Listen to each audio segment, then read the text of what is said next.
Chapter 14. James Howard. Early one morning in December, John had just led me into my box after my daily exercise, and was strapping my cloth on, and James was coming in from the corn chamber with some oats, when the master came into the stable. He looked rather serious, and held an open letter in his hand. John fastened the door of my box, touched his cap, and waited for orders. "Good morning, John," said the master. "I want to know if you have any complaint to make of James." "Complaint, sir? No, sir."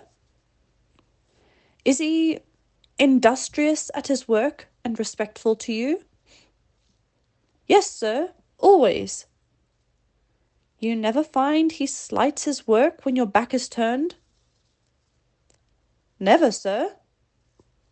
"That's well. But I must put another question.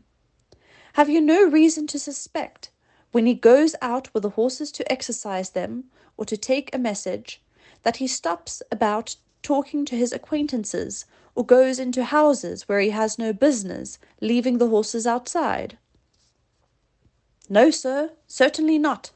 And if anybody has been saying that about James, I don't believe it, and I don't mean to believe it unless I have it fairly proved before witnesses. It's not for me to say who has been trying to take away James's character, but I will say this, sir, that a steadier, pleasanter, honester, smarter young fellow I never had in this stable. I can trust his word, and I can trust his work. He is gentle and clever with the horses, and I would rather have them in charge with him than with half the young fellows I know of in laced hats and liveries. And whoever wants a character of James Howard," said John, with a decided jerk of his head, "let them come to John Manley."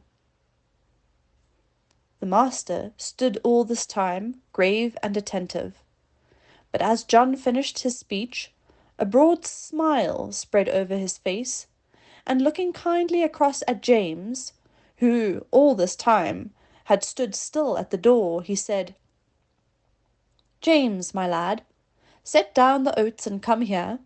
I am very glad to find that John's opinion of your character agrees so exactly with my own."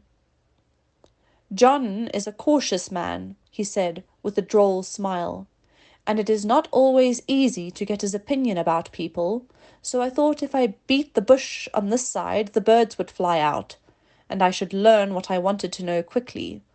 So now we will come to business. I have a letter from my brother-in-law, Sir Clifford Williams, of Clifford Hall. He wants me to find him a trustworthy young groom, about 20 or 21, who knows his business. His old coachman, who has lived with him 30 years, is getting feeble, and he wants a man to work with him and get into his ways, who would be able, when the old man was pensioned off, to step into his place. He would have 18 shillings a week at first, a stable suit, a driving suit, a bedroom over the coach-house, and a boy under him. Sir Clifford is a good master, and if you could get the place, it would be a good start for you. I don't want to part with you, and if you left us, I know John would lose his right hand." "That I should, sir," said John, "but I would not stand in his light for the world." "How old are you, James?" said master. 19 next May, sir." "That's young. What do you think, John?" "Well, sir, it is young, but he is as steady as a man, and is strong and well grown, and though he has not had much experience in driving, he has a light, firm touch and a quick eye, and he is very careful, and I am quite sure no horse of his will be ruined for want of having his feet and shoes looked after." "Your word will go the furthest, John," said the master, for Sir Clifford adds in a postscript, "If I could find a man trained by your John, I should like him better than any other. So, James, lad, think it over, talk to your mother at dinner time, and then let me know what you wish." In a few days after this conversation, it was fully settled that James should go to Clifford Hall.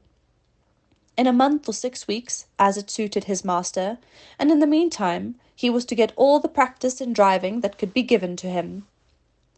I never knew the carriage to go out so often before.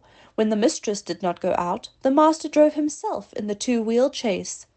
But now, whether it was master or the young ladies, or only an errand, Ginger and I were put in the carriage and James drove us.